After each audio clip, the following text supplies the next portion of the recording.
Hi guys, to another episode of Words of Ages. Today I'm going to be talking about how one can find peace and self-love after a toxic relationship. Bravery is leaving a toxic relationship and knowing that you deserve better. When my relationship ended, it left a huge void that I desperately needed to fill, and quickly. Along with my separation came the unbearable feelings of rejection and being unlovable. To avoid these feelings, to fill the void and distract myself, I turned to dating, and it turns out it was too much soon. What seemed like a harmless distraction soon became what I needed to feel wanted and loved. This was a way to avoid doing the harder work of learning to love myself instead of needing outside validation to feel good about myself. The online dating scene is a complete circus, and I didn't know how to navigate with all of my wounding. So I ended up falling for a girl. She seemed nice enough when I met her.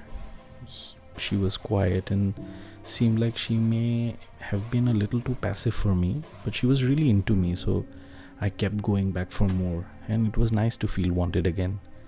We had some things in common, and she was beautiful and sweet, and we had fun together, and she was always texting me to say hello and chat again. That made me feel wanted. Eventually she grew more distant. When I brought it up, it only seemed to get worse, but at this point I was addicted to the feeling of being with someone again. I was addicted to feeling wanted and loved, so leaving wasn't an option, and I was willing to entertain at least. The unconscious programming in my brain that would do anything to avoid rejection kicked in. I began to justify everything that should have ever been a red flag. I found myself constantly doing whatever I thought I needed to do to keep her from rejecting me. But it never seemed to be enough. I became unconsciously obsessed with being who I thought I needed to be to win her love and approval. She and I had been through relationship breakdowns, and were both dealing with mental health issues. So the relationship became very codependent, and I began putting my own needs aside to be her caretaker. She would never return the favor unless it was convenient for her, so I would just try harder to get her to want to return the favor. It never worked. As each day went by, I was becoming less and less of myself to be loved and accepted by someone who would never be able to give me what I wanted or needed. She was just not capable of it. There was no possible way I would ever be enough for her. So she ended up breaking up with me too. My rebound broke up with me, but shortly after we resumed our relationship on a casual basis. Deep down, I didn't feel this was showing my self-respect. But I allowed it to happen because, again, I was trying to be who I wanted me to be, a casual friend with benefits. Our relationship eventually started to get more serious again, and it seemed like we were headed back to exclusive relationship status when I found out that she was dating other men behind my back. I'm so thankful I found out, because this is the singular event that made me stop and get intentional about respecting myself. I realized how completely I had lost myself in the dysfunctional, codependent and toxic relationship, where my only concern was avoiding feelings of rejection and being unlovable. It was the last straw for me, and I decided I was done tolerating it. I was done abandoning myself to get something that she was never going to give me. I cut off all contact with her that day. You'd think that it would be easy to leave a relationship that is toxic. Who wants toxicity? But the truth is, it's never that easy. Why do we get into these tricky situations in the first place? My separation with my long-term ex had already left me in so much pain, feeling rejected and unloved, that I was willing to do anything to avoid those feelings instead of being discerning and heeding the red flags that were, in hindsight, obvious. I jumped in and continued the pattern of proving that I was worthy of love. When you're always trying to feel loved and accepted, you'll ask yourself questions like, who do you need me to be to love me? You'll shapeshift to fit someone else's needs and abandon your own. You may overgive or shower your partner with gifts and affection, all in an effort to win their love so you can feel loved. The end result is similar to being rejected because you end up feeling alone, except this time it's because you've abandoned yourself and your truth. You lose yourself, which in the end can be just as lonely as feeling rejected and unloved. That's how it was for me. I spent so much time trying to prove my worth that I lost sight of who I was and what I deserved. I didn't realize at the time that I needed to come home to myself first and love and accept myself before anyone else could ever give that to me. It turned out that leaving that relationship was an act of self-love and the beginning of finding peace. Like I said, was it easy? No. There were so many feelings that came up for me when I left that relationship, the new one. There was embarrassment that I had chosen her over myself so many times. There was the loneliness and pain that go along with the end of any relationship. And of course, there was fear that I would never find that love and acceptance that I craved so desperately. So how did I do it? And how did I find inner peace after leaving that toxic relationship? What it really came down to was finding peace within myself. When there is a void of some sort, we naturally want to try to fill it up with something else.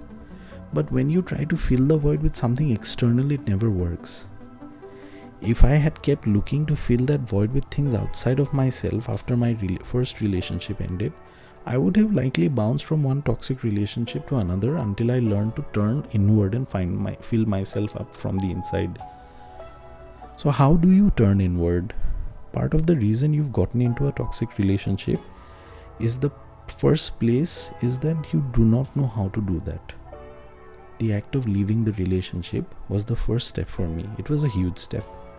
The feeling you get when you decide you no longer want to pretend you're someone you're not in order to gain someone else's love is empowering and gives you a little boost of confidence that you've got on your own back. It's an act of love towards yourself. At the same time, I didn't think of it as an act of love, but in unpacking it later, I can see that it was. It was the first step in rebuilding my relationship with myself. The next part of the process for me was to reconnect with myself. We tend to get our identities tangled up with our partner's expectations sometimes, and it is easy to forget who we are without our relationships. That happened to me after 17 years of being together with her, and bouncing right into an unhealthy relationship didn't help.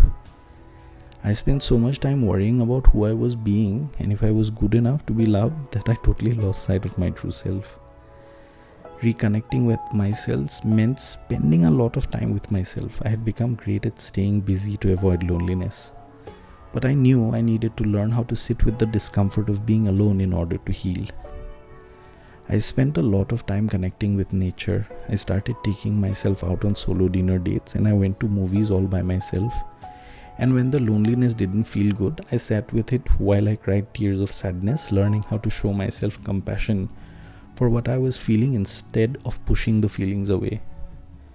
For someone who has spent a lot of time avoiding rejection, being alone can be difficult. But it's a necessary part of reconnecting with your truth, and you will learn, like I did, that it's really not that bad. It's actually refreshing and beautiful to have time with yourself. We just did an episode about how to find comfort and beauty in peace. In case you want to check that out, I'm going to link it up right below.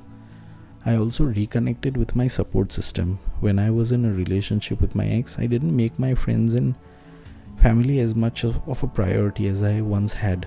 In my quest for feeling loved, I became so focused on the relationship that I not only abandoned myself, but some of the more important people in my life too. So I made some questionable choices when I was being who I thought I needed to be with her. And after leaving the relationship, it was time for me to reconnect with my true support system.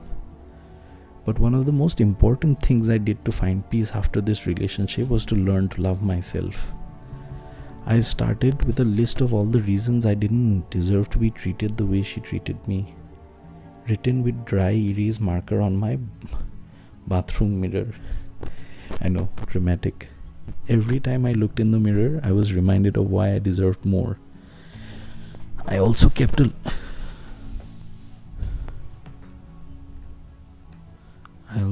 list of the things I wanted to believe about myself. I wrote a new list each day, and eventually, one by one, I started to believe the things on that list.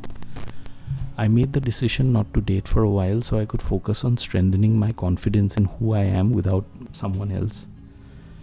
Through therapy and working with a life coach, I learned that my self-love issues were rooted in perfectionism. So I worked towards lowering that expectation I had meant for myself, which was hard to, keep up with, to a more realistic level. I learned that I was much happier when I was just focusing on enjoying the moment, being an average human being. In fact, I adopted the idea that we are all just average human beings. We all have unique gifts and talents, and there is no need to compete with one another to be exceptional. Average is a fine place to be, and I found embracing this attitude helped me navigate life with much more compassion towards myself and others. The most important step I took towards self-love was learning how to surrender and accept the present moment as it is. If I was feeling a lack of self-love, I learned to sit with it and send love to the part of me that was feeling that way. I learned to not get hung up on what ifs and to appreciate who I am being in this very moment, which is all I know I have for certain. The journey to loving yourself is the most important one you will ever make. Self-love is a work in progress, and of course, knowing where you're headed helps to know who you are, know your worth, and remind you to always choose yourself unapologetically. While the relationship was traumatic in many ways, I'm grateful for it because I learned and grew so much from it. Needed to heal from the codependency and toxicity of the relationship created a beautiful space in which I was able to ground myself and find myself in knowing that no matter what, I always have my own back and I will always choose myself. It's a serene feeling, and I wish this for you too. If you liked today's episode, be sure to like, share, and subscribe the video, and to press the bell icon. And if there is a similar story, or if you've been out of a toxic relationship yourself, please do leave a comment. I hope you're taking care of yourself. I will see you in the next video. Thank you so much for tuning in.